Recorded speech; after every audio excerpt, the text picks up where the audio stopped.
Today on the Lazy RPG Talk Show, we're going to dive into some of the latest stuff going on in the world of Sly Flourish. D&D moves to a franchise model and has a new head of that model, while a bunch of other executives have kind of moved around. We're going to talk a little bit about that and what it means. Spoiler, we don't know. I'm going to do a deep dive into the City of Arches, my new city source book that was kickstarted earlier, I guess last year, and is fully delivered and now available for purchase. I wanted to kind of dive into it and show you all of the cool stuff we have in the City of Arches. What are the specific things that you need to run your next game? There's a reason why I think this is a really powerful topic. So we're going to dive into that today, and we're going to cover more questions from the Patreon Q&A, all today on the Lazy RPG Talk Show. I'm Mike Shea, your pal from Sly Flourish, here to talk about all things in tabletop role-playing games. So last week on Sly Flourish, we posted Lazy 5e treasure parcels. This was delivered to newsletter subscribers. You can become a newsletter subscriber absolutely free by clicking on the link for the newsletter down in the show notes and throwing in your email address, and you will get emails with articles like this. It is also available on slyflourish.com, where I dove into a universal 5e set of treasure parcels. You can kind of print this out, you can stick it in your notes, and then when you ever want to drop treasure on your characters, you can do so. This is session-based treasure parcel stuff.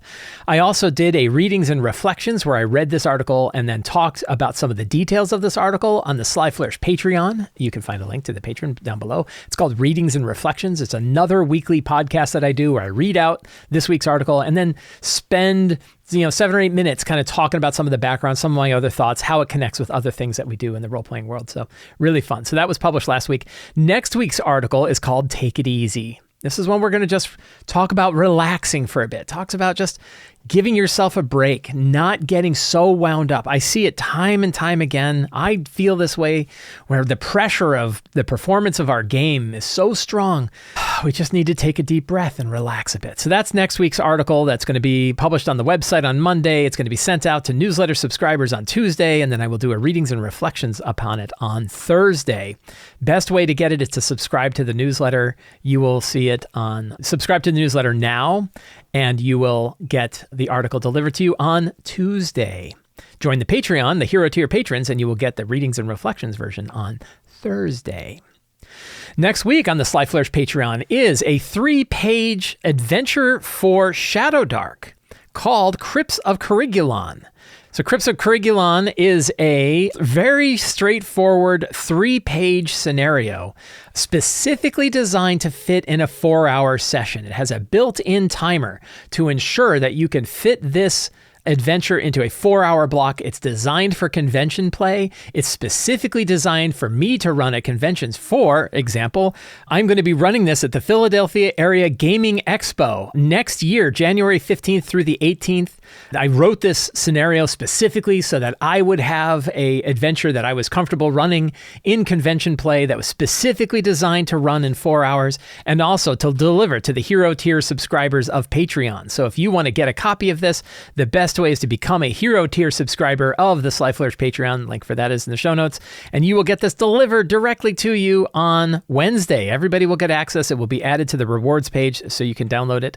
The whole scenario is designed that you are delving into the crypts of the dead up above the City of Arches, and there's a deep crypt way in the back called the Crypts of Carigulon, where artifacts of this cannibal demon god Carigulon still reside, and folks from the City of Arches want to recover some of the artifacts before the mountain destroys it.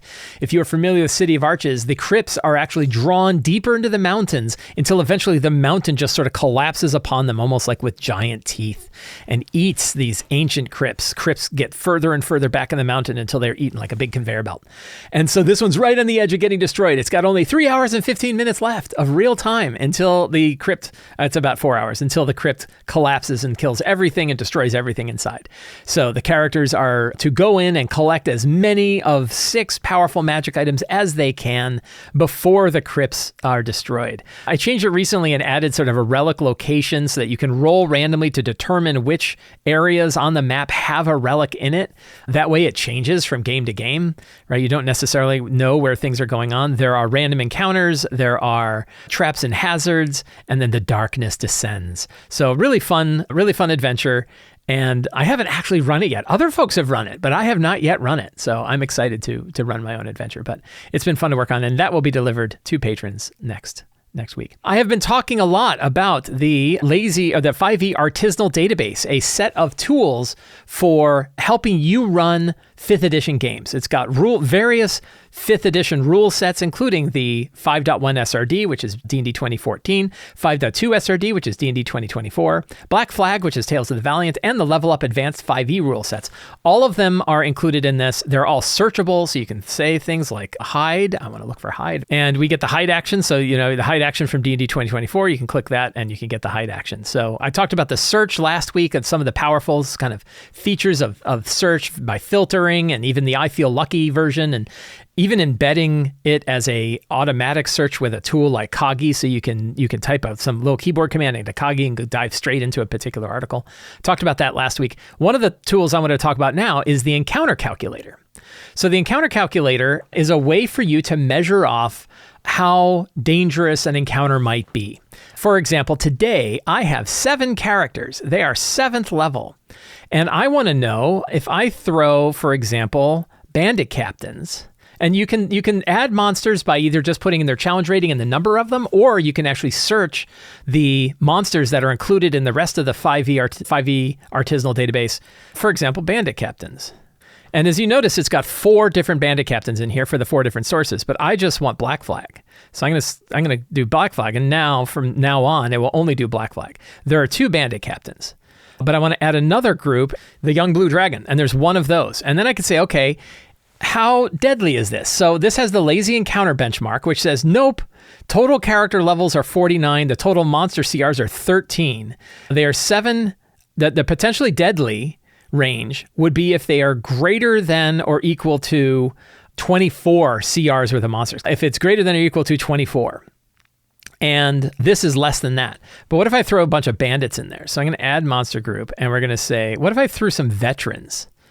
So we're going to put veterans, and we'll throw 2 veterans in there. Still not potentially deadly. So where am I at? I'm at 19, and 24 would have to be a bunch. So I could add bandits, but I have to add a ton of bandits, right? 12 bandits or something like that, and it's still not.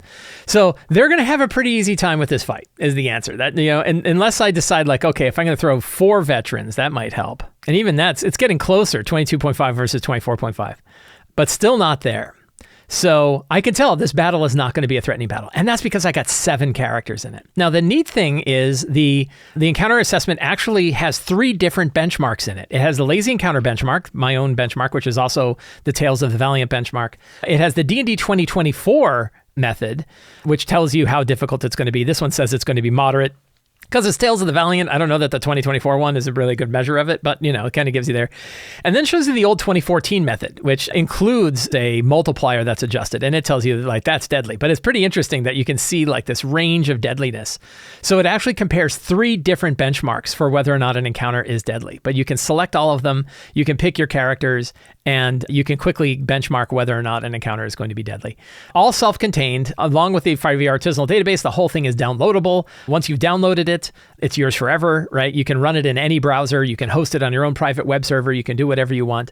And it's just one of many different tools, including the combat tracker, which I showed off before, dice roller, quick monster stats. So that is the 5e Artisanal Database. I'll show off another feature of it next week, but I wanted to show off the cool encounter calculator, which was one of the earliest tools that I built for it when we've originally put it out. So that is the 5e Artisanal Database Encounter Calculator. That is a feature for patrons of Sly Flourish. Any paying patron of Sly Flourish gets access to the 5e Artisanal Database, which has been a really fun project to work on. I have talked about the various hobbies that exist around role-playing games. This was a kind of a thing a different way of thinking about the overall hobby of role-playing games that freed me from some of my binding thoughts, which is there are many different hobbies when it comes to role-playing games. Things like painting miniatures, collecting miniatures, reading RPGs versus playing RPGs, getting involved in streaming games, watching streaming games versus, everything else. And there's no one part of the hobby that's better than any other part of the hobby. One of those parts of the hobby is the D&D business punditry hobby. This is one where people are just kind of interested in what's going on in the RPG business side. And it's hard not to get involved and kind of be interested in this. even though I argue it doesn't really affect the game that you're going to run. It doesn't affect your games very much. It takes a lot for the business to really change what happens to the entire industry, so much so that it actually affects the game you're running at your table. Because like Penny Arcade describes it, the RPG hobby is very much a hobby of a 50-year hamburger. You buy one hamburger, you share that hamburger with your friends, and you share it with them for 50 years. Once you have your set of core books, once you have the tools to run your game, you really don't need anything else, and nobody else can really affect the game you're going to run once you have those books. But the RPG industry, business, punditry, hobby is still pretty interesting. And there's some interesting things that I think happened with this, particularly in the world of D&D. So this past week, we got an announcement that Dan Ayoub, I don't know how to pronounce his last name, is the new head of D&D for Wizards of the Coast. And that Dungeons & Dragons is shifting, as they refer to it, to a franchise model. There is an article on EN World describing this along with comments. And what's interesting in the comments is both Mike Merles, who ran the D&D team in the early 2010s, 2015 era, and Ray Wenninger, who ran it for a few years, both talk about what a franchise model means for D&D. What is the difference between how D&D operated inside Hasbro when it wasn't a franchise model and how it operated when it was a franchise model? And what does that all mean is a big question. I think the answer is we know what it means. We don't know what the effect will be. There was some speculation that I think is probably worth kind of smushing, which was this probably means they're going to outsource the production of D&D products, like new books. There's no indication that that's what this means. And I think both Mike and Ray said, yeah, that's not what this means. What it means is that branding, and when they call it franchising, what they're talking about is licensing, like licensing the brand. And the licensing of the brand is really like working with other companies to do things like video games or products or merchandise or TV shows or movies or other things, right? There's a whole different like ways to brand this whole kind of thing. And what it's saying now is it's all, there's one head of that whole group. Where before, when it wasn't in a franchise model, your core RPG team would work on the core RPG books, regardless of the other sort of branding opportunities that are going out there.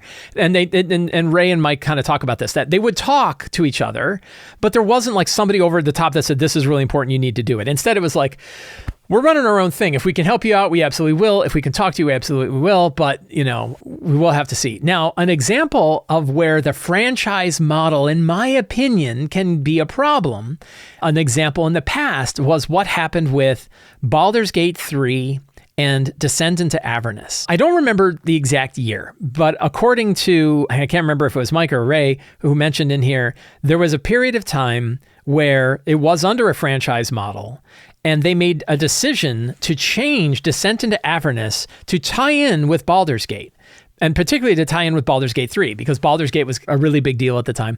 They knew that Baldur's Gate 3 was in development, but it ended up not coming out for like 3 years afterwards.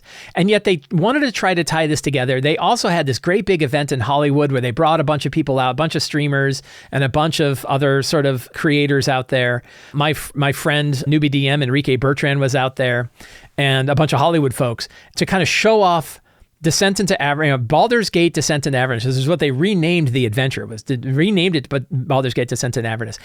And they completely rewrote the adventure to fit Baldur's Gate into it.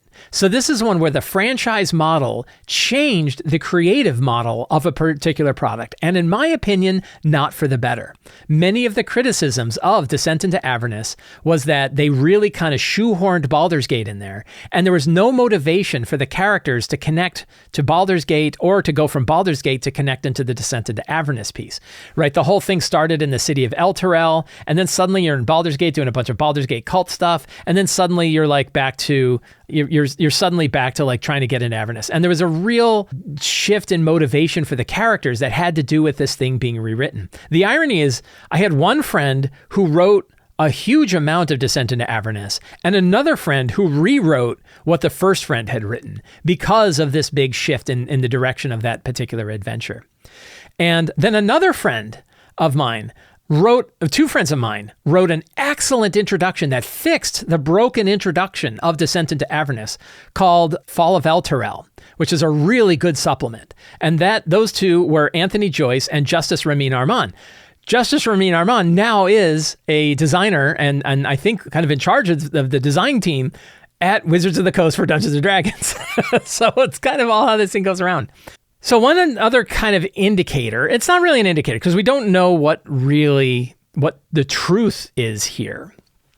But one thing about this move to the franchise model and Dan becoming the new head of this model, it also looks like Dan has posted to EN World. There were a couple of posts from a D&D Dan, who made it sound like he was the Dan who is in charge of it. So I wonder if he's going to post to EN World or he's just kind of staking a claim or whatever. But one of the questions was, how did this relate to Chris Perkins, Jeremy Crawford, and Jess Lanzillo leaving Wizards of the Coast? Is this a reaction to them leaving? Or was this part of the catalyst of them leaving? I'm going to make a hypothesis. We don't know. Somebody would have to talk about it, and I don't think anybody is going to talk about it. Nobody wants to kind of say these things. But I will state a hypothesis. My hypothesis is that the design team loses creative control over the work that they're doing under a franchise model. And the example of that is what happened with Descent into Avernus. That Descent into Avernus was basically rewritten to try to tie into a franchise model. One of the funny things about that is it didn't matter in the end. They shoehorned Baldur's Gate in, they rewrote the whole adventure, and Baldur's Gate 3 didn't come out for years later. Years. No one was talking about Descent into Avernus until way later. So they did all this work to shift this product around to try to do a tie-in that never actually happened, right? The tie-in didn't really matter in the end. So I wonder, again, it's a hypothesis. I don't have any data to back this up. But my hypothesis is that it's possible that I don't think it was true for Chris Perkins, because I had heard that Chris Perkins was interested in leaving Wizards of the Coast once he was done with the core books anyway. He was ready to retire. He'd been doing it for decades, and he was ready to go. I was surprised about Jeremy Crawford, and I was surprised about Jess Lanzillo. So the question was, did Jeremy and Jess Lanzillo become aware of the fact that they were moving back to this franchise model, and were they worried about being under a franchise model meant less creative control over the products that you're making, and therefore didn't want to be around anymore and left Wizards of the Coast? Jess Lanzillo, by the way, is now the creative director over at White Wolf. This happened last week as well. You could ask, is that a parallel move or not? It doesn't feel like a parallel move. I mean, I think she was a vice president over at Wizards of the Coast. So that seems like, that doesn't seem like an upward move. And then another element to this is Dan Rawson. Dan Rawson was in charge of, he had a very weird title. He was in charge of what he called D2C. Now we're getting into all like this stuff. And Dan Rawson posted this on LinkedIn, which is where executives go to have social media connections. And Dan Rawson wrote that he was in charge of what they called D2C, direct to consumer, plus other things. The interesting bit about his post, and I got a copy of the post, which I posted here, but it's also available up on EN World, has the thing too. And he wrote some interesting stats in here that got people's attention. But it also talks about this whole shift. He said, over the past year, I had the unique privilege of guiding two incredible teams, Dungeons & Dragons and D2C, direct-to-consumer. D&D is a lifelong passion, blah, blah, blah, blah, blah. Endlessly proud of the world-class talent, blah, blah, blah, blah, blah. Among the many accomplishments, we've grown D&D Beyond users from roughly 10 million in 2022 to 21 million today. That's a benchmark that we're going to look at. We've transformed the D&D business into one that generates 60% of its revenue through direct-to-consumer offerings, i.e. we are selling stuff directly to people. We're not going through retailers, which is a dream of profitable companies. If we can sell, even if we sell fewer amounts, if our profit margin is higher because we're selling directly, that's really good. They like that. But that doesn't say 60% of what, right? You can get to 60% by not selling anywhere else. You could just, and then your revenue still sucks, right? Hey, we increased direct to consumer. How? We stopped selling anywhere else and lost all that money. So that's really kind of a tricky metric. We created and released the fastest selling product in D&D's 51-year history. Fastest selling is another kind of key point. That doesn't mean most sold. It means fastest selling. And that doesn't make sense to do it in D&D's 51. And the team is on the cusp of releasing incredible new products for fans and players. With the franchise model now firmly in place and strong investment behind the brand, D&D is set up for long-term extraordinary growth, and I'll be cheering it every step of the way. But now he's going to direct to consumer for Hasbro, period. So, he's kind of moving out of the D&D world and going to Hasbro. But there were some interesting little stats in there. The D&D Beyond one of going from 10 million to 21 million is really interesting because in the polls and surveys that I've run, I have not seen people saying that they have increased the amount of D&D Beyond usage that they've been doing. It's been roughly flat. I'm going to do another poll in about 6 weeks to see of you guys, people who are watching this, people who are listening to my nonsense, how much are you using D&D Beyond regularly? It was about 30-ish, about a third, right? And we'll see if it continues to be a third. I expect it's going to be flat. Like, we'll see. So we're gonna look at that. A lot of moves, right? A lot of stuff. So what does this all mean? Who knows, right? I don't know. I'm not worried about it, right? Like, it's interesting. The RPG business punditry hobby is a fun hobby to kind of dive into and pontificate. It is not anything to really worry about because, in my opinion, one of the wonderful things, I talk about this all the time. I'm going to talk about it now and I'm going to talk about it again. The wonderful thing about this hobby is that you have control over the hobby. You get to decide what you're going to do. You and your 5 friends find people who want to play a game. There are now hundreds of role-playing games that are really, really popular. There are, the role-playing world is really great. And even if it slows down, all those people who have been playing are all people who have played, which means you could probably get them to play again if you can bring it back to the table. So much less than many other sort of digital hobbies that we might have, like, playing Destiny or playing Marvel, whatever, Rivals or whatever. We control our hobby because we have the physical books. And when we have the physical books, nobody can take those books from us. Right? We can do whatever we want. So what does it really mean in the long run? We'll have to see. Will it have an effect? Yes, it's going to have an effect on the products that we see coming out from Wizards of the Coast for D&D in the future. Those are pretty popular products that could have a big effect. But does it really threaten anything of us? No, I don't think so. I think that everything is fine, right? It's all fine, as they say. So I think it's interesting. And we'll watch what's coming out. The big thing for me, that obviously the starter set coming out is something I am very interested in seeing, very interested in hearing about, and I hope is very successful. One of the, I think, advantages of the franchise model, because it's the one thing I think that Hasbro can do that nobody else in this industry can do, is just spew the D&D brand as far and wide as possible. Get people interested in D&D as much as possible. Put it everywhere so that people are interested in it. Work out deals with everybody so that the idea of D&D is in front of everybody, and then they play D&D, and then they say, hey, you know what, there's other games too. Not saying you can't, if you're playing D&D and you love D&D, I'm totally happy, right? Like, that's fine. Playing role-playing games is great. I think role-playing games are really, really good. I think they're really, really important, and Hasbro is one of the few companies that can really spread the word, and a franchise model might help spread that word really far and wide to bring even more people into this hobby that we love so much. So that's why I think it could potentially matter, this whole aspect.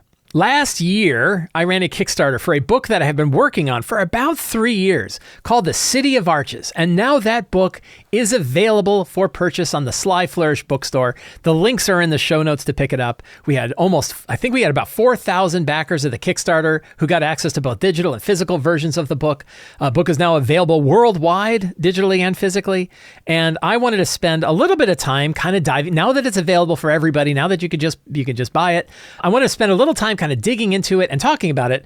Also from the perspective of the fact that I've now been running a campaign in the City of Arches for about a year. So I've got a lot of experience having used this material at my own table for a long time, and many others have too.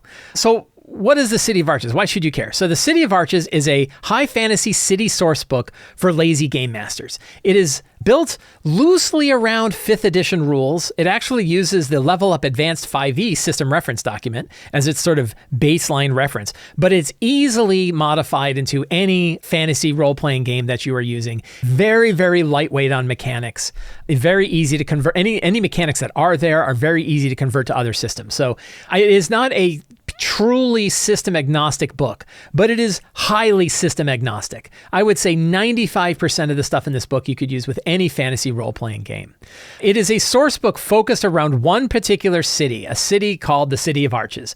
The City of Arches is a city built upon ruins from a villain known as the Nameless King, who commanded over the city 1,000 years ago, about 2,000 years ago to 1,000 years ago, before he was cursed and banished from existence with a powerful curse, and the ruins of his city remain. And one of the aspects of the city are these arches, that there are arches all throughout the city that used to connect to many different worlds. Now those arches have kind of faded, the magic of the arches have kind of faded away, but every so often they will flare up, and sometimes a creature comes out of the arch from another world with no memory from which they came. They don't remember who they are or why they got here, and now they're in the city itself. There is a group known as the Archkeepers whose job is to introduce these creatures into the city and say, we know that you are scared, we know that you are confused, but you are safe and you are welcome, and we want to invite you to the city, and here's a nice basket with some artisanal cheeses and some fancy soaps and a towel. You can go to the baths, have a swim in the baths, and you'll feel better, and everything will be fine. And then they begin to live their new life in the City of Arches. But the city itself is built on endless ruins. There are depths, limitless depths below the city. There are ruins in the mountain behind the city, and there are great big regions around the city that are filled with opportunities for adventure. One of the things that I wanted to focus on very heavily in this book is the idea that, like, every location has a adventure hook. So when you actually start to get into the descriptions of these places, as you'll note that literally every one of them has this adventure hook. What is an adventure you could run about this one particular? You're at the city walls of the city. What is an interesting adventure that you could get involved with to involve the city walls? Right? Like everything has it. The Arch of Kings, the primary archway, there is a hook, an adventure hook about the archway itself. And then, the whole thing. The whole thing has beautiful artwork. This is the map of the city. We went with a much more abstract style, so it's not a direct, mile by mile version. The whole city and this entire book is designed for you to be able to drop it into any high fantasy campaign world. So if you already have a homebrew world that you're happy in, you can drop the city directly into your campaign world in one little spot and you're good to go. You can take the region around it and drop it in to your world. You can drop it into any high published world. It'll fit in Midgard. It will fit in Forgotten Realms, Greyhawk. Wherever you want to drop it, you can put the city in. This is something I learned when I did Ruins of the Grendelroot. I wanted to have an idea for a location that essentially was a single point in a larger campaign world. But inside that point was nearly infinitely big in the number of adventures you could run there, the depths of the ruins that could be there, and everything else. And I took that same idea and brought it here, that there's actually these major locations right around the city. There's the Cliffs of the Dead. There's the Outer Reaches. There's Sunken Revia. There's the lower reaches. There's all these like layers above, beneath, and around the city that still make it one point in your campaign world, but you can build any of those out into essentially 20th level campaigns. You can grab pieces from it. You can have the characters jump from one piece to another, which is something I've been doing in my own game. You can have them run around a lot, and that way the whole place kind of expands outwards. So the book itself has a whole bunch of sort of different approaches to this. We have factions, we have NPCs. You can find it all in the table of contents. If you get nothing else from this video, the one thing I would ask, which is absolutely free, is to go check out the free sample. We have a free sample of the City of Arches on the books page. It is a great big 42-page sample. It's essentially a fourth of the whole book that is available. Includes the table of contents to show you everything it has. It's got major examples of all the specific stuff directly from the main book itself. So if you want to see this preview, by the way, it is a single click. You just go, you get it. I don't ask for an email address. You don't have to join anything. Just go take a look. And all I would ask, if you like it, come back and buy it, because I think it's a really, really fantastic book. I'm super proud of it. Very, very happy with this book. But this gives you a good feeling for all the stuff that it has. There are little breakout boxes. You'll see these little gray boxes that exist. And the gray boxes are designer notes from me to you. So these are really, rather than you having to kind of figure out what I was thinking about when I wrote this book or how to fit it into your own game, why don't I just explain it to you? So I have things like, how did we decide on the number of NPCs that we have here? If you're a lazy gamer, when we say that's a city sourcebook for lazy GMing, what do we mean by that? What makes it easy for you to use? How do you understand adventure locations, right? What is the format for each adventure location, and what are you intended to get from it? Right? These little, where are the maps? Like, how come you don't have maps for things like the Cliffs of the Dead? How do you adjust the encounters that you might find in there? Breakout boxes all throughout. So I think that that's a really, it's part of the design that I was very happy to do. We started doing that. I saw that originally in 13th Age. And then myself and Scott Gray and Teos Abadia did it for Forge of Foes. And we like that too. So I was like, well, I definitely want to put that in here. So you have what I refer to as biomes, right? We have the City of Arches itself, the lower reaches, which is like the shady undercity, the Cliffs of the Dead, which is a whole area of cliffs and tombs behind the mountain, the Endless Warrens, which are natural caves that are filled with all kinds of layers, Sunken Revia, which is your like high-level ruined city that lies deep beneath this main city, the Vaults of the Nameless King, which is your tier 4, most powerful, most deadly locations in the city itself. And then we have an area called the Borderlands. And the Borderlands are like 3 major regions that exist outside of the city. The Revland Marshes to the north, the Dorish Hills to the south, and the Deadlands to the west. And then, of course, because you have these arches, those arches connect to other worlds. So we have a chapter called Worlds Beyond the Arches, which includes descriptions of about 10 worlds, and then a couple, I think we have one larger description of a world called Arcus, the World of Dead Temples. The book contains campaign arcs, 3 different campaign arcs. Campaign arcs are loose descriptions of a campaign framework that you can use to build out your own campaign. They are not a full campaign adventure. This isn't like you bought a 192-page source book that describes every single detail. Instead, it describes, here's an arc that you could follow if you wanted to follow one of the arcs of these 3. But the interesting thing is you can actually merge some of these arcs together, which is exactly what I did. So one of the arcs is called the Key of Worlds. The idea here is there is one key that can open up all of the archways to any other world that the owner of the key wants. And there's a bunch of groups. There's at least one other group that's trying to recover this key, and a groups that want you to go recover it before anybody else does. And then you are kind of chasing throughout these various locations of the city to try to find the key to get it before the other group does. I ran this campaign for a year now with my Wednesday group. It was great fun. And they have traveled through the whole thing, and they actually recovered the key and destroyed it. They decided the key is too powerful for any one person to own, and they destroyed the key, which was really a fun, powerful ending. And then I jumped from that arc. I wanted to keep the campaign going because I've been enjoying it. So I jumped from that arc to the next arc, which is the Return of the Nameless King. The idea that there is a group that is trying to bring this super powerful entity back from being banished and put them back into power again. And that is a full 1st to 20th level campaign. But I was able to kind of just jump in the middle of it because these things are very modular. So even though I ran a whole other campaign arc for the Key of Worlds, I was able to very easily jump and pick ideas from the other one, basically saying a lot of this had already been happening while the characters have been working on the key. And then we have a third campaign arc called Collision of Worlds, in which a super powerful entity from like a realm beyond mortality has become aware of the life that exists around here and is making its way down to the world to destroy all life on the planet.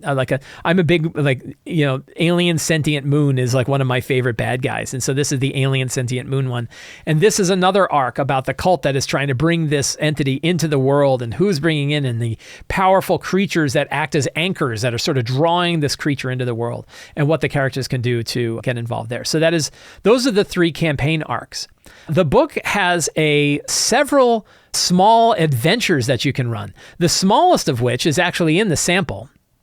And it is the intro to the City of Arches. I wanted to have a very simple scenario that showed people what the City of Arches was all about. This is called Golgaron Arises. And I'm going to spoil the scenario here. So if you're planning on playing through the scenario, you probably don't want to listen to this part. It is a very simple, 2-page scenario. And the intention is to show people what this city is about, get the characters involved, introduce them to some NPCs, and sort of start the ball rolling. It is, I think, a fantastic, I wrote it myself, so of course it's fantastic. Fantastic quick scenario that you can literally run in an hour, right? 6 first level characters, you could run through this in an hour. It's really one encounter, but it's an encounter that kind of shows you what the city is about. And the scenario is the characters are sitting around at a bar bar or sitting around at a coffee shop in the City of Arches enjoying their day when Garland Willowmane, the head of the Archkeepers, comes up and says, I need your help. There is an arch that's about to open. We become aware that this arch is going to open. We don't know what's coming through. Whatever it is, we want to greet it and treat it the same way as we treat anybody through the arches. But sometimes things come through that aren't really that nice. So I usually like to have some members of the Golden Knights with me, who are like the knights of the area. I normally have Golden Knights, but I can't get them in time. Can you back me up? Just stay here, be calm, right? Our intention is to give them the basket, tell them that they're safe, tell them that everything is good, and just greet them, right? That's the goal. But just in case sometimes things go bad, I need some backup. And the character's like, yeah, sure, we'll help you out. So she says, great. She goes up to the archway, explains everything that's going on. And then the arch opens up and it's like a roaring engine to hell, right? It's this boom, this huge blast comes out and sturges come flying out and the sturges start attacking everybody. They're attacking civilians. They're attacking Garland Willowmane. They're attacking the characters and the characters now have to fight off these sturges, right? The sturges are awful. While they're fighting off the sturges, they might notice that there's like a shady creature, a shady cultist in the shadows who comes out with a knife to attack Garland Willowmane and kind of knocks Garland Willowmane down and might stab Garland Willowmane, not killing her, but like stabbing her. So then they got to deal with the cultist that's there. While that's going on, Golgoron arrives. And that is actually, if you want to see what's happening, that's the cover of the book. Golgoron arrives. A horned devil from hell steps through this portal, huge wings, fire burning from his eyes, right? Just like one of the Balrogs, just like the Balrog in Lord of the Rings, comes stepping out with his chain that must weigh like 300 pounds. And it says, I am Golgoron, champion of, I forget. And Garland's like, give him the basket, right? And now when the characters have to decide, what do we do, right? And a lot of players, so far, I've never had a group that's like, I attack them. But I have had players that are like, Mike, are you seriously throwing a Horned Devil? Horned Devils are CR 15 and we're first level and you're throwing a Horned Devil at us? I've had that description. But usually one of the players is like, I grab the basket and I run up to Golgoron and I say, I know you're confused. You're okay. You're safe. Everything's going to be fine. You're happy. Welcome to the city. Have this basket. Enjoy some crackers and artisanal cheeses. Take the towel. Go to the baths. Swim. You'll feel better. And Golgoron takes it. Sturges are still flying around. You're killing the sturges, right? Golgoron takes it and he sniffs the cheese. Give it a lick. I'm not so sure about the cheese. Takes it and drops his huge spike chain on the ground, which clatters to the ground, right? And kind of looks around and is like, oh, okay. And he starts heading to the baths, right? And then he figures the surge and Garland says, oh, you did it. Thank you so much. This is great, right? Like, oh, congratulations. And everything's fine. And then the hook is who the cultist was and how did they know that Golgoron was going to be here and what's going on with that? And that sort of feeds into a series of adventures that exists in the end. But that one scenario, I've run that at conventions. It's been really fun. I've run it numerous times now and it was really great. I actually ran it before I had it in the book. I ran that scenario. I was like, this is so great. I mean, again, pitching my own stuff, but I enjoyed it so much and I thought it was such a great introduction that we made it the official introduction to the book itself. But there are more adventures than just that one. That obviously is just a quick adventure, but it leads right into the others. We have the Obsidian Skull, which is cultists who are opening another archway and summoning something through, this time not so nice. We have Pit of the Vile Prince, where you find you're looking for relics of a previous age that are causing nightmares for people, and Tomb of Rorithex, where you find out that there is a vampire who has been entombed for more than 1,000 years, and you have to decide what you're going to do with the vampire. Then we have these adventure frameworks, and adventure frameworks are sort of like locations that you can build your adventures around. We have Secret of Summervine Villa was one of them. I've run this for a long time. There's a noble's villa where evil cult happenings are going on there. There's actually multiple scenarios you can run here. You can run this kind of location with multiple ins and outs to kind of decide how you want to fit it into your own group. And then the fun bit is once they have defeated whatever the threat is there, that can become a home base for the characters. It even has like how to upgrade your villa with hundreds of thousands of gold pieces worth of upgrades that you can do there. We have another one that we added in later in the development, which was the infiltration of Bone Spur Keep, which is a whole keep, a multi-layer keep that you can infiltrate. Again, multiple scenarios can take you in and out. It's set outside of the City of Arches, but a fun scenario. I've run this one multiple times. I've actually used this completely independent of the City of Arches, and I've used the maps and the locations of the rooms and stuff like that multiple times in many, many games. So built for a lot of flexibility. So the City of Art, 160 page source book. It is filled with adventure. It is meant to be a high fantasy city. The city itself is meant to be a place you want to be. The NPCs are NPCs that you want to know and love. And yet there's lots of tremendous adventure to be had that can easily take you through many, many campaigns and many adventures to come. I'm super proud of this book. I love it. I'm hoping it's the kind of book that people will have on their shelves for their whole life. I designed the book and really wanted the book to be an artifact that could exist for the world of RPGs for all time. Like that was my goal. I didn't want just something that fit 5th edition now. That's why it's very lightweight on its mechanics. My hope is that this is a book that you could return to time and time again, run small adventures, run a loose connection of the series of adventures, or run multiple campaigns, all using the City of Arches. So I hope you will check it out. You can pick it up in the Sly Flourish bookstore. You can find links down in the show notes below for that. For those of you who supported the City of Arches, both as patrons when I was developing it alongside patrons, you were getting these small pieces of it for, I think, like 2 years to see the City of Arches being developed. And for those of you who helped support the Kickstarter, I cannot thank you enough for making this project a reality. I could not have done it without you. And I'm super, super happy with the results. I can't be any happier than I am with the City of Arches. And I hope you enjoy it as much as I have enjoyed bringing it to you. What do you need to run your next game? In a previous video, I talked about the opposing realities of RPGs, which is that RPGs are this incredible opportunity for us to get together with our friends and through our joint improvisation and imaginations and conversation, build entire worlds and entire stories that never existed before, that we are able to create anything we want to create at the table. And also we have to remember that it's just a game. And I talked about that both of these things can both be good viewpoints that are constructive and helpful, but also can be a bit overwhelming in the case of how big it is, or underwhelming in the idea that it's just a game. And that we need to be able to use the pieces of these two different things in order to help ground us in getting together with our friends and enjoying these wonderful games that we have without overwhelming ourselves with all of the burden of preparation and performance and all of the other things that we worry about when we're, time management, just getting groups together, all the problems that we have. One of the things I think is really helpful is when we kind of break things down and focus them down on the things we actually need to run our game. That is a focus of Return of the Lazy Dungeon Master. My book about how to prep your game was really focused on like brass tacks, get away from world building and vast creation and pantheons and all the things, and focus on like, what are the things you need to run your game right now? Where is it going to start? Who are the characters? What scenes are going to run, right? The basic of the 8 steps, right? What are the things that we need in order to run our game? But I think we could take that a bit further and really ask ourselves, like, what do you need to run your next game? Not just from prep, but even in the materials that we need. What does that actually look like? And I think it's a valuable exercise for us to even just write out a checklist. And your checklist and my checklist are different. What are the things you need to just run the next game you're going to run? Specifically, right? What are the specific things? What is that list? And that, like, once you've checked off that list, you're ready. You've got what you need. You can add stuff. You can always further pontificate things, but you're ready for your game, and you know how the game is going to run, and you know that when it's time to sit down at the table, you're good.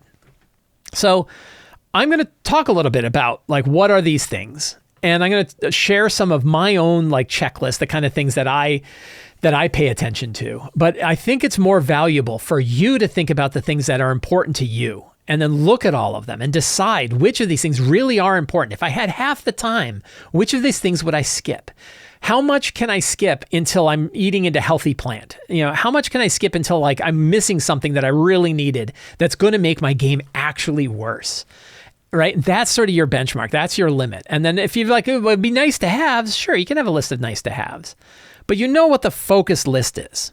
So I like to think about it a lot of times by tools. Like, what are the specific physical tools we need in order to run our game? This is obviously going to be different whether you're running online or you're running in person. I know people that are running like entirely in VTTs like Roll20 or Foundry, where everything they need is sitting there inside Foundry. Right? And they have that checklist. Even then, it's worth that checklist. So what are the things I need to have ready to go in Foundry in order to run my next game? Or Roll20. What are the things I need in Roll20? Or if you're doing what I do and you have a mix of tools that come from a bunch of different places, what is that mix of tools that you need in order to run your game? For me, and when I'm running mostly in person, so these are some of the general things that I think we typically need when we run our game. We need the rule books, right? We got to have the actual books to be able to run the game. You need the material. What's the book for those? And that might be separate books. That might be your Dungeon Master's Guide, your Player's Handbook, and your Monster Manual. It might be a single book, like your Shadowdark book. I need the Shadowdark book. If I don't have the Shadowdark book, I really can't run Shadowdark, right? So you have your Shadowdark book or whatever, or your Daggerheart book, or whatever system you're going to run. Usually dice. You're going to need some dice. You can get away with the dice roller. Maybe you're okay with the dice roller, but a lot of times you're going to need your dice. And these are the same tools that we've needed for 50 years, right? We've been running if we've been running RPGs, or people have been running RPGs for 50 years, you need some dice. You probably need something to draw on, right? It could just be a sheet of paper. Maybe you're good just drawing out on a blank sheet of paper or a little notebook or whatever and handing that around and showing people what the kind of things. Maybe you need something more. I really like, I did a whole review recently of the Chessex battle mats. I talked about the Paizo flip mats and the Chessex battle mats. Both of them I love. The Paizo flip mat I think is probably the better, more durable deal that you can get. And I really think it's one of the most valuable tools that you can have when running in-person role-playing games. The Paizo basic flip mat is a fantastic investment. You need something to draw with. Sometimes it's a pencil you stole from the dog track, or you went and lifted one from your local library. Pens or pencils that you filched from work, whatever. You need something to write with on the thing that you're going to write on. Again, blank paper, pen or pencil, something like that. Maybe you want fancier markers. I am a big fan of the Stedler 315-9 medium point black wet erase marker. It's my favorite marker. I fell in love with it this year. I now have a bunch of them, and I've been using the same one for 6 months because it is a great wet erase marker for my Paizo basic flip mat or my Chessex battle mat. I love them. But you need something to write with. And then you probably need your prep notes, right? And I talk all the time about prep, so I'm not going to dive into the details of how to do prep itself, but you're probably going to need your notes, right? You're going to need, like, what are those notes? And you need to think about, like, what are the notes that you want, that you need when you're sitting down and writing your book. So those are like general things, right? And again, I'm not getting into online play where you need, like, I need some way to communicate with my friends. Like, and usually it's often Discord. I need some platform that we're going to play on. Maybe it's Roll20, maybe it's Foundry, maybe you're using Owlbear Rodeo and some other stuff, and then any other kind of digital tools you need. That's a whole separate checklist that you might have of what are those physical things you might need. So let me talk about my own list. And I actually took some pictures. I literally took this picture right before coming down to shoot this show because I'm running a game right after this. I'm running a game in about an hour. And I was like, what are the things I need? And I was like, if you look, like this is my setup. I've got my little ball that I sit on. I've got my little easel with my little light on it. That way I can put a book on the light and light it up. I'll show another picture of that. I've got my dice tray and my dice, right? It's the one I've been using for a long time. I really like them. And you can see my little box back there. What you don't see is like the books that I've got nearby, which are all sitting at the bottom of that little end table. That's my little side table. It's my little DM table, right? It's got all my junk on it. When I've got that set up, I'm happy and I'm ready to go. Here it is, right? I've got my books. You can see the books that are at the bottom of that little tray. I've got my light because I'm old and it makes it easier for me to read the book when it's sitting next to me and it's got a nice light on it. That light actually has a little cord that goes to the socket in the back. And you can see I've got a bookshelf right there. This is in my living room, or in my dining room. One wonderful thing is my wife and I are such big RPG nerds that putting all of my RPG stuff in the dining room is not a hindrance to me. We can actually have all my RPG stuff there. And that way, when I'm running a game, I've got everything that I need on hand. But this is a really nice setup. Here's my little kit, right? This is my tiny little kit that I bring with me if I'm going to run games on the road. Like typically on Sundays, I run games on the road. And it has a bunch of little things in here that I kind of need. It's got my writing implements, and I have enough here that I could give them out to my players. You can see I've got my Stedler 315-9 wet erase black medium point markers in there. And you see the one that's got like the little band on it, right? That's the one that I've been keeping track of to make sure I'm using the same one so I can say how long one of these markers lasted. So far, 6 months on one marker, used twice a week, sometimes 3 times a week. I usually use twice a week for 2 games. Has lasted that long, way longer than dry erase markers have. I've got a bunch of like little miniatures for spiders and fires and other things that I can use for people that shape change or people have cast a spell or whatever. I have 2 little things of character miniatures, right? One of them is for my Wednesday game. One of them is for my Sunday game. And I just have them piled in there. I have my little tokens, right? I have my little box of tokens that I use to represent monsters when I don't have miniatures for them. I have my little coins here. I've been using these for Dreadful dreadful blessings, right? The dreadful blessings are my little GM cheat of certain monsters are blessed by powerful entities and thus have ways to break out of status effects or to get advantage on attacks or to recharge things that aren't recharging, or generally make sure that they're able to kind of keep the thread of their fiction in the game. I have my little stack of index cards with numbers that I use for initiative, right? I can throw those around the table. I have a few other index cards thrown in there. This blue sticky tack, I got this because I use blue sticky tack for all kinds of things. Sometimes a character wants to jump on top of a monster. You can use blue sticky tack to stick them on there. Sometimes you have something that keeps falling over. If you got a piece of terrain, you can stick blue sticky tack on there. So that's a little thing. A friend of mine gave me this tiny little vial. I think it's like a tiny little perfume thing, but I just fill it with water and it's perfect for the wet erase markers, right? I can spray it using that. And then I have my little black cloth that I use to wipe it down when I'm cleaning in this case, my Chessex battle mat. So that's my little kit. This is the stuff I need. The nice thing about this kit is once I put everything in there, I've got everything that I need, and I can just grab this and throw it in my bag and go to my friend's house, and I know that I've got all this stuff in it. I can use the same one at my home game, so I've got that stuff in it, and it makes me feel like I've got a handle on my game, right? This is the stuff that I need in order to run a game. You're probably have a different set, right? You probably got other things. But the nice thing about sort of having that checklist and kind of having that stuff together, you've got what you need. You know the stuff that you need, and it helps you get your hands around this limitless hobby, right? Because it's so easy to get lost in the vastness of what we can do in TTRPGs. And sometimes we just need to ground ourselves again in the fact that this is just a game, and these are the components I need in order to run this game. These are the things that I've tested, and these are the things I've tried, and these are the things that I know that I may not need them all the time. Like you'll notice, here's a funny one. See that little stair step thing in there? That's a tiny little Dwarven Forge set of stairs. That is actually so that if there are steps on my Dwarven Forge terrain, I can flip this upside down and put it on it, and a miniature can stand on it. The reason why it's in this box is I lose them. Right? I've got all these Dwarven Forge things all over the places, but I tend not to lose this. And I always need it, and I don't know where it is. So I'm like, you know what? I'm throwing one in my box, and that way I'll always have one on hand.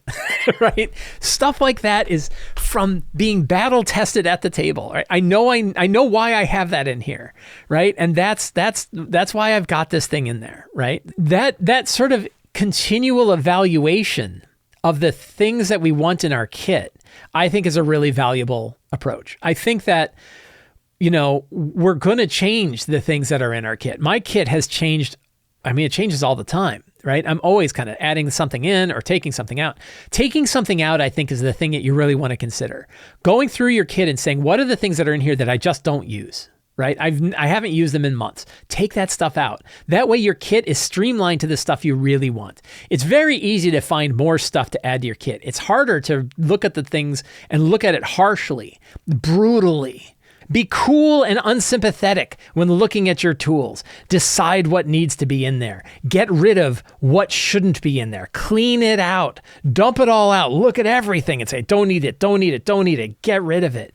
Focus your kit down to the things that you need. Decide, like, I know I love having this lamp. I actually changed the lamp a couple of times to get it right. For a while, I used a music stand, and I was like, the music stand is a little too clunky. So I got rid of the music stand because I just need the table and an easel. You can't really see it, but there's an easel, a little bamboo easel under here, and it's got little handles that hold the pages in place. I love it. I use it, and it makes it easy for me to read my book on the side, so I'm not cruddying up the table with it. It's on the side. I can turn, I can look at a monster, and I've got everything I need. Little tabs, like look at the little tabs I've got in there. Those tabs are battle tested. I know that I need them. They help me. They help me run my game. And that's where I think we really want to focus down. Look how bare the table is, right? The table is really straightforward and simple. This is what we're going to sit down and play at today. 7 players today coming and playing, right? I know the things that I need in order to run in order to run my game. And that's really, that's really the key to this whole thing. Is write your own checklist of the things that you need to run your game and constantly tweak that checklist for the things that you actually want. Every quarter on the Patreon, the Sly Flourish Patreon site, we put up a new Q&A thread. I actually just posted one last week. The new July, August, September thread has just been started. As always, patrons are able to ask any question they want that's RPG related, one question per month. Some of those questions I bring here to the show so we can dive in and dig into them a little bit deeper. Rob C. says, do you ever worry about leaving fun at the table? Running the Red Headsman adventure, that was one of the adventures available to patrons of Sly Flourish. Thank you. I never specified that he was a red dragon man, and the mini I used was green. At the end of the adventure, the monk is punching the headsman, and the druid uses the last of his fireball necklaces, Big Boom, leaned way heavy into the Friday the 13th-ness, and described the boxing scene in Jason Takes Manhattan, and the opening of Jason Giles into Hell. I don't even know that. I didn't watch this. Players got it, loved it, big cinematic end, all good, everyone had a great time. When I was cleaning up, I realized I never used the headsman's breath weapon, his fire breath, because he's a red dragon and they used fireball on him. Again, all of us love the ending, but now I wonder if I missed even more fun at the table that we could have had with longer fights, and if I remembered what he could do. Frustrating. I don't know the best way to do this, but letting it go is certainly the right answer. You had fun. It doesn't matter. I joke about the fact that I've never run a lich correctly. I've run liches now many, many times. They're one of my favorite monsters. Never run it right. I've always forgotten something, right? I forget things all the time. The reality is when your friends are having fun around the table, the rest doesn't really matter. And no one cares. And in fact, if you said like, if they had used the fireball on him and he resisted it, that probably would have been less fun if he didn't resist it. So it probably worked out better that it played out the way it is. And since he was a green dragon, you could have replaced it anyway with a green breath weapon. But the fact that he didn't use his breath weapon doesn't matter. It's fine. It's easy for me to say that though. And it's harder to kind of internalize it, right? We all, I think, have that sort of self-doubt and you know, sort of like, sometimes I think like we had such a good time, we feel guilty about the time that we had. And so we look for reasons to feel bad about it. I'm not a psychologist. I can't say for sure, but it wouldn't surprise me if something like that was true. It's almost like survivor guilt after the fact, right? Like because we survived this game, we feel bad about the fact that we survived this game and had such a good time. And who knows where that comes from? But I think, I mean, if we're able to coolly and with calculated, you know, with a calculated brain look at it, then recognizing that the focus was on the fun of the game and letting go, I think really matters. There's a very funny. So there was a movie called Ed Wood, and it was about the director Ed Wood, who did like Plan 9 from Outer Space, and he did these terrible movies. And the film about him was about like his approach to it. And he was just not a detail-oriented guy.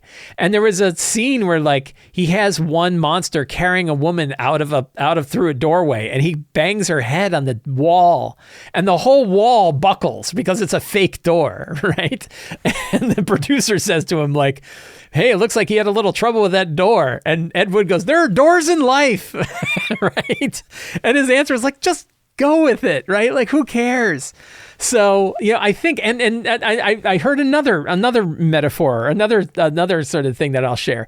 I was watching a video about the making of Twin Peaks, and they talked about one of the final scenes in it. There's a woman who is sleeping, and I don't remember the details, but there's kind of like a hand that is like a ghostly hand that kind of touches her, and she sort of wakes up with a shock, right? Oh! And she did it, and it was this great performance. And David Lynch was like, perfect, wonderful performance, incredible. You really nailed it. And the camera guy was like, well, we got a problem. And he said, what? And he's like, you know, somebody was in the camera, someone's in the mirror. There's a mirror on the back wall, and someone was in the mirror. And he's like, oh, he's like, really? Like, oh, that's a bummer. It was a perfect shot. Are you sure? And he said, yeah. He goes, well, who was it? He said, it was Gary. And he's like, Gary? You know, he's like, yeah, Gary, you know, the guy that lines up all the shots and stuff like that. And he's like, wasn't Gary the actor who played Bob, the ghost guy from the beginning of the season? And they're like, yeah. And he's like, so Bob showed up in the mirror in the end of this scene, huh? And they went, yeah. And they went, it's perfect, right? That's exactly like, now we've got this tiny little Easter egg in there that Bob's image, Bob, the ghost who was actually responsible for the death of Amanda Palmer, spoilers, was actually in the frame because he's also the guy that was also Gary the frame guy who was in the back, and it was accidental, and you can go see it on YouTube. So sometimes the accidents that happen in our game, the fact that we forgot this is the actual part that makes it so perfect. So think about those ideas, right? Think about the idea that like, it's totally cool. Not only are the mistakes fine, and as long as everyone around the table, I think trying to hang on too tightly to this stuff is what actually gets us into trouble more often than not. When we're really frustrated, when the frustration is felt during the game and it kind of takes the energy of the game away, that's when things I think that's when I think things go bad. If you're playing fast and loose and you're focusing on laughing with your friends and you're showing the coolness of their characters and they're enjoying it, the trying to hang on too tightly to the rules, trying to remember every single thing that a monster does, let go of a lot of that stuff and the game is going to be more fun. Like that's really how I feel about it.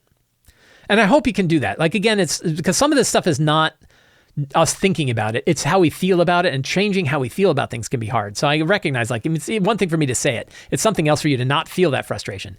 But I think knowing the fact that, no, the game went great, like constantly coming back to the idea, the game was great, my friends had fun. I think that's the most important thing. Peter H. says, in your prep videos, you recently started to tie some secrets and clues to specific characters. I did. Do you simply give these to them at the right moment? Like, as a cleric, you know that, or since you grew up in blah, blah, blah, you recognize that? Or would you still put finding out this secret or clue behind some perception or investigation check that only the specific character gets to make? If so, would you specifically ask for these checks or wait for the player to ask for it? This gets back to probably one of the strongest rules about secrets and clues. They serve you. You decide these things. I don't tell you how to run your secrets and clues, right? Secrets and clues there is, in my opinion, a formal definition of them. And the definition offers a ton of flexibility on how you want to do it. One, they're short. Secrets and clues are like 1 or 2 sentences by design. They are not giant books of things. They are like 1 or 2 sentences, right? They're supposed to be short, fortune cookie sized sorts of things. So 1, they're short. 2, they are meaningful to the characters. There's something that the characters and the players would want to know about that could be interesting. Right? You don't have to hang on too tightly. Sometimes they just learn a little bit of history. But generally speaking, there's something that would be interesting to the character in the next game, right? What is something the character can learn in the next game is the catalyst name for a secret and clue. 3, you abstract them from their discovery. It doesn't matter how the characters are going to discover them. And you can decide at the right time, in the right way, in the right moment to drop them in. And that last one is really where we talk about them. Even though you've tied the character to the secret, how the character learns about it can happen many different ways. All of the things you said are possibilities. Sometimes the character just knows it. I've definitely done a lot of that. Because your character is from this area, you know that this band were some of the groups that killed your friends in your town when they destroyed your town. When the dragons took your town and destroyed it, it was these mercenaries that murdered your friends. Right? Like, I don't need them to roll a check. They know this. I could have them do a check, like they find the symbol, like Conan when he finds the jade symbol of the snakes, right? That, he finds it and then he does his check and he remembers, right? He remembers, this is the band that they had. I'm in the right place. These are the guys that killed my family, right? So you might do a check, but maybe not. Maybe you just have them know it. That's fine too. You talk about putting it behind perception checks and investigation checks. Maybe you get to decide. I would say a lot of time with the character-focused ones, they would tend to just know it, right? But another big key about secrets is that you don't have to give them all away. So maybe if the characters don't figure it out, that's fine too. It doesn't matter, right? Like, there's lots of ways that they can figure these things out. So the most important rule about this, I think, for this topic of this conversation is that secrets serve you. They're your tool. You get to decide how they're helpful in your game. I don't tell you what you need to do with them. I have my kind of definitions of what a secret and clue is, right? Most of those are bound around the idea of making them flexible, right? The reason why short is because if you write a long book, it's going to be harder to really use that secret in a meaningful way at the table. Relevant to the characters and the situation that's going on. Abstract from its area of discovery gives you flexibility to decide when you're going to drop those things in. Right? Those are really the keys that make secrets and clues powerful. And those are all built around flexibility, right? Those are all built around you having the power to decide when they should show up, if they should even show up, how you want to lock them or not lock them. All of those things are for you to kind of decide. And that is just as true for the secrets that I tied to characters as it is for the secrets that I do. Lately, I've been putting a lot more secrets in because I've been doing character secrets and still 10 other secrets and clues. So now I've been kind of packing my notes with a lot of secrets. I mean, it's great, right? It works for me. I probably don't need to because I bet you I'm using fewer secrets than I normally do, but there it is. So Peter, I hope that answers your question. Friends, I want to thank all of you for hanging out with me today while we talked about all things in tabletop role-playing games. I hope you found today's show entertaining. I love doing them. It's always a great pleasure of mine to talk to you. If you like this show and you want more stuff like this, if you want to help out, please subscribe to the Sly Flourish newsletter. It is absolutely free to sign up. You get a free RPG-related email sent to your inbox every week, and you get a free PDF adventure generator that includes a mini RPG built right into it. You can also join the Patreon. Patrons get access to all the stuff I was talking about before. If you subscribe right now, you'll get Cryptocurriculon sent the announcement for Cryptocurriculon sent to you, and the Artisanal database and lots of other stuff you get for being a patron. And you can pick up any of my books like City of Arches. I hope you enjoyed the little spotlight on City of Arches. Again, I love this book so much. I hope you dig it as much as I do.